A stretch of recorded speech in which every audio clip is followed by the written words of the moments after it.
আসসালামু আলাইকুম প্রিয় শিক্ষার্থীরা, আজকের ক্লাসে আমি তৃতীয় শ্রেণীর প্রাথমিক বিজ্ঞান এ বইয়ের ষষ্ঠ অধ্যায় শুরু করব। শিক্ষার্থীরা, ষষ্ঠ অধ্যায়ের নাম হচ্ছে বস্তুর উপর বলের প্রভাব।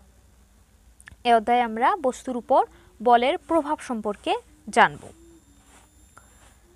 শিক্ষার্থীরা, এখানে একটি ছবি দেখতে পাচ্ছি। একজন টান দিচ্ছে, অন্যজন পিছন থেকে ধাক্কা দিচ্ছে। ঠিক আছে, তো শিক্ষার্থীরা এখানে দেখো কিছু কাজ দেওয়া আছে। কাজটি হচ্ছে বস্তুর উপর বলের প্রভাব পর্যবেক্ষণ। এই কাজটি করতে যা যা প্রয়োজন: কাদামাটি, রাবার ব্যান্ড, প্লাস্টিকের স্কেল ইত্যাদি। শিক্ষার্থীরা, এখানে একটি ছক দেখতে পাচ্ছি। 1 নম্বরে দেওয়া আছে যে নিচে দেখানো ছকের মতো একটি ছক তৈরি করি। এরকম একটি ছক তোমরা খাতায় তৈরি করবে এবং এখানে দেখো কি বলা আছে, কিছু ছবিও দেওয়া আছে এখানে।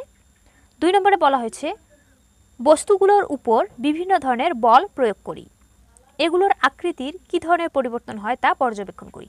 শিক্ষার্থীরা, এখানে যে ছবিগুলো দেওয়া আছে, বিভিন্ন বস্তু দেওয়া আছে, দেখো এই বস্তুগুলোর উপর বিভিন্ন ধরনের বল প্রয়োগ করি।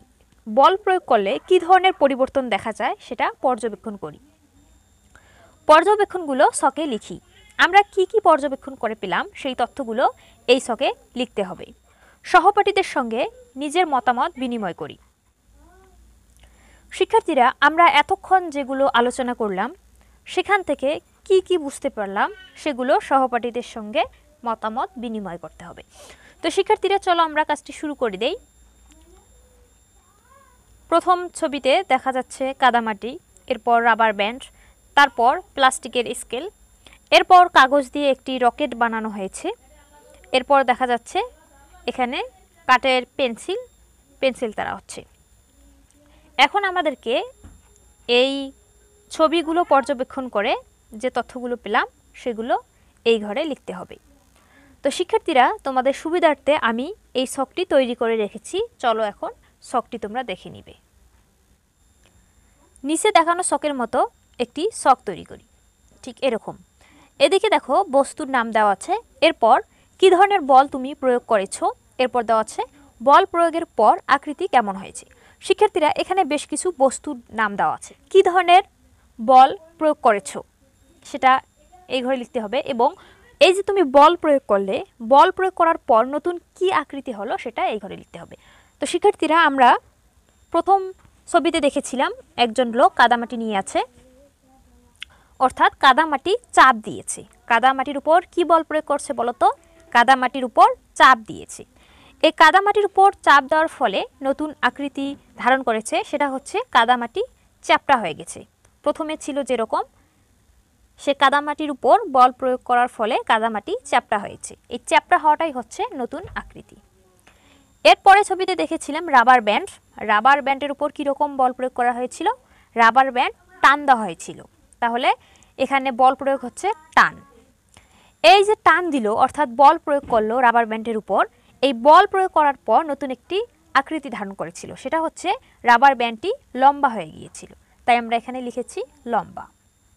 এরপরে আমরা দেখেছিলাম প্লাস্টিকের একটি স্কেল। সেই প্লাস্টিকের স্কেলকে বাঁকানো হয়েছিল, তাহলে প্লাস্টিকের স্কেলের উপর কীরকম বল প্রয়োগ করা হয়েছে? বাঁকানো হয়েছে, এজন্য আমরা এখানে লিখেছি বাঁকানো। এই যে প্লাস্টিকের স্কেল বাঁকানো হলো, এই বাঁকানোর ফলে নতুন একটি রূপ ধারণ করেছে। প্রথমেই কিন্তু প্লাস্টিকের স্কেলটি একদম সোজা লম্বা ছিল, যখন তার উপর বল প্রয়োগ করা হলো অর্থাৎ তাকে বাঁকানো হলো, তখন নতুন একটি আকৃতি ধারণ করেছে, সেটা হচ্ছে ধনুক। এই প্লাস্টিকের স্কেলটি বাঁকানোর ফলে একটি ধনুকের মতো আকৃতি ধারণ করেছে, তাই আমরা এখানে ধনুক লিখেছি। এর পরের ছবি ছিল একটি কাগজ। কাগজটি কি করা হয়েছিল? এখানে চাপ দেওয়া হয়েছিল, চাপ দেওয়ার ফলে একটি নতুন আকৃতি ধারণ করেছে, সেটা হচ্ছে বিমানের মতো হয়েছিল বা রকেট। ঠিক আছে, এরপরে সর্বশেষে যে ছবি আমরা দেখেছিলাম পেন্সিলের উপর কি ধরনের বল প্রয়োগ করা হয়েছিল? ধাক্কা দেওয়া হয়েছিল, যার ফলে পেন্সিলের মাথাটা চোকা হয়েছিল, তাহলে এখানে বল প্রয়োগ হচ্ছে ধাক্কা। এই বল প্রয়োগের ফলে নতুন যে আকৃতি ধারণ করলো সেটা হচ্ছে চোখা। ঠিক আছে শিক্ষার্থীরা, এই ছকের কাজ আমরা শেষ করলাম। এখন আমাদের একটি কাজ বাকি আছে, আমরা পর্যবেক্ষণগুলো ছকে লিখলাম। 4 নম্বর কাজটি এখানে বলা হয়েছে সহপাঠীদের সঙ্গে নিজের মতামত বিনিময় করি। আমরা এতক্ষণ যেগুলো আলোচনা করলাম সেখান থেকে কি কি বুঝলাম? সহপাঠীদের সঙ্গে মতামত বিনিময় করতে হবে। শিক্ষার্থীরা, তোমরা মতামতটুকু এভাবে দিতে পারো: সহপাঠীদের সঙ্গে মতামত বিনিময়।